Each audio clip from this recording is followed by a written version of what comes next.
दो लोग आए थे हमारे पास, एक की बिल 4,70,000 है घर की, जहाँ 2 लाइट जलता है, एक पंखा जलता है, 4,70,000। और आमदार साहब के बोलने के बाद भी इन्होंने उसका डिसकनेक्ट वापस लगाया नहीं है।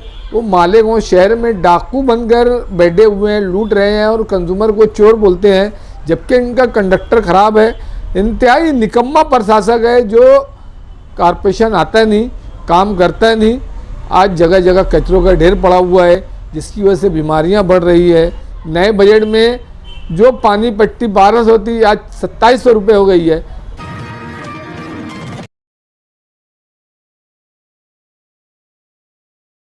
राजधानी राजधानी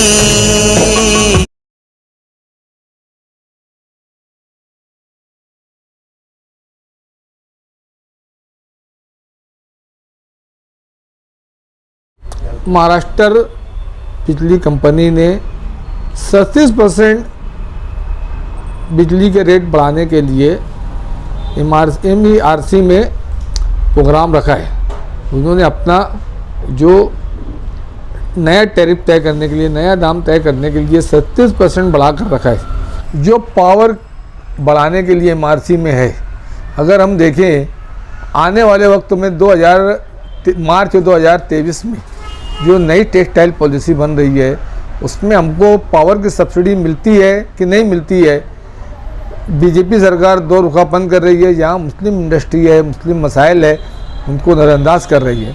अगर ये बढ़ जाने के बाद, अगर ये पावर की बिल बढ़ी, तो हम जो दूसरे शहरों में हमारा जो कपड़ा महंगा तैयार होगा, हम उसका मुकाबला नहीं कर सकते। इसलिए जो मालेगांव शहर और पूरे महाराष्ट्र रहने की तहरीक चल रही है, मैं उसका, मेरी संघर्ष समिति पूरी हिमायत करती है।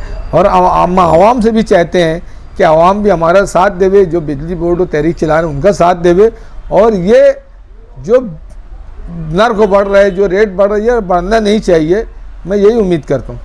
तो मालेगांव में जो कलकत्ता बिजली कंपनी MPSL, इसका निज़ाम इंतहाई ख़राब है। ये बात करके लिए थे कि 20 करोड़ रुपया हम हर साल खर्चा करेंगे, जो नया फीडर बनाना है, जो कंडक्टर है या जो DP यहाँ ख़राब है उसको हम बदलेंगे। मगर आज तक उन्होंने कोई खर्च नहीं किया है। लोगों को फॉल्टी बिल दे देते हैं और वो फॉल्टी बिल सालों उसको बराबर नहीं करते। अभी दो लोग आए थे हमारे पास, एक की बिल 4,70,000 है घर की, जहाँ 2 लाइट जलता है, एक पंखा जलता है, 4,70,000। और इसी तरह से तुम्हारे एक आदमी और आया था, वो भी बेचारा गरीब आदमी है, लूम चलाता है, उसकी 2,72,000 पावर बिल है। अगर इतनी बिल अगर ये लूम चलाने वालों को देंगे तो किस ढंग से इस शहर में कामकाज होगा। और ये लोगों को चप्पल घसा डालते हैं, किसी का काम नहीं करते। वो सिर्फ ज़्यादा उनका इस बात पे कोशिश है कि पूरे मालेगांव शहर में मीटर बदली हो या वसूली हो। एक आदमी ने आज मेरे पास सुबह आया था, उसने बात होने के बाद कि यार मैं फरवरी में 50% भरूंगा, मार्च में 50% भरूंगा, मगर उसने 80% भर दिया, उसके बाद भी उसका डिसकनेक्ट कर दिया। और आमदार साहब के बोलने के बाद भी इन्होंने उसका डिसकनेक्ट किया नहीं है। तो इनकी मनमानी बढ़ते जा रही है। ये मालेगांव शहर के लोगों को किसी तरह की सहूलत नहीं दे रहे। वो मालेगांव शहर में डाकू बनकर बैठे हुए हैं, लूट रहे हैं और कंज्यूमर को चोर बोलते हैं, जबकि इनका कंडक्टर ख़राब है। कंडक्टर ख़राब रहने के वजह इनके लॉसेस है। एक जगह एक वायर में 10-10 जोड़ लगे हुए, ये इसको दुरुस्त नहीं करते। और इनका पूरा जोर इस बात का है कि किस तरह से हम ऐसा वायर लगाएंगे जिससे मीटर ज़्यादा तेज़ भागे, या ऐसा मीटर लगाएं कि बिल ज़्यादा है। बस इनका पूरा जोर इसी बात का है। इसलिए ये सब चीज़ें दुरुस्त होना चाहिए। ये दुरुस्त नहीं हुई तो जिस तरह से हम हर जगह इनका विरोध कर रहे हैं, आने वाले वक्तों में हम विरोध करेंगे। इसी तरह से हम अगर आज से पुरानी बात करें, हमारे बुज़ुर्गों से, पुरखों से सुने, तो प्रशासक अगर रहता है तो प्रशासक ऐसा काम करता है, प्रशासक वैसा काम करता है। मगर आज हमारे शहर में प्रशासक बैठा हुआ है, इंतहाई निकम्मा प्रशासक है जो कॉरपोरेशन आता नहीं, काम करता नहीं। आज जगह जगह कचरों का ढेर पड़ा हुआ है, जिसकी वजह से बीमारियां बढ़ रही है। कचरों की वजह से मच्छरों का अफजाइश नस्ल ज़्यादा हो रहा है। और ये कमिश्नर आता नहीं, कोई इसके ऊपर उसका कोई जोर नहीं है। इसी तरह से बिना बांध काम परमिशन के जो जगह रिजर्व है वो जगह रिजर्व ज़मीन धड़ल्ले से बिक रही है। लोग बड़े बड़े बैनर लगा के ज़मीन बेच रहे हैं, मगर कमिश्नर उसके ऊपर किसी तरह का कोई कार्रवाई नहीं कर रहा, बस अखबार में दे देते हैं फला जगह मत लो। कुछ लोग अगर देते हैं जिनके उनके अंदर बेनिफिट है तो उनके ही बारे में देता है, जबकि पूरे गांव में छोटे छोटे प्लाट बिक रहे हैं जिसका कोई लेआउट नहीं है, कोई बांधकाम परमिशन नहीं है और वहाँ काम हो रहा है, इस पर ध्यान नहीं देता। मालेगांव शहर में आज उन्होंने नया बजट पेश किया है। नए बजट में जो पानी पट्टी 1200 थी आज 2700 रुपये हो गई है। वो पानी पट्टी इन्होंने कम नहीं किया है। पानी 48 घंटे में एक मरतबा आता है और कभी कभी तो ऐसा होता है कि यार उसमें भी ये 2-3 दिन खाड़ा कर देते हैं।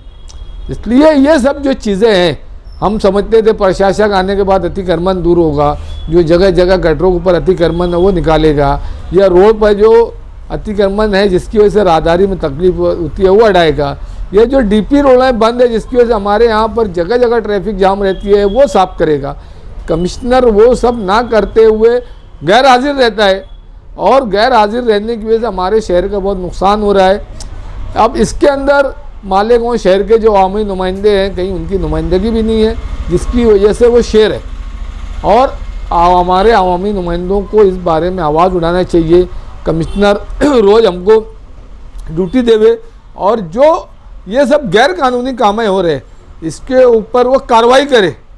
रोक लगाने के बाद जाने दो, जो हो गया उसके ऊपर कार्रवाई करे और जो नए नए बजट है गवर्नमेंट से लाना चाहिए वो लाए और इस शहर का बेहतरीन विकास करे।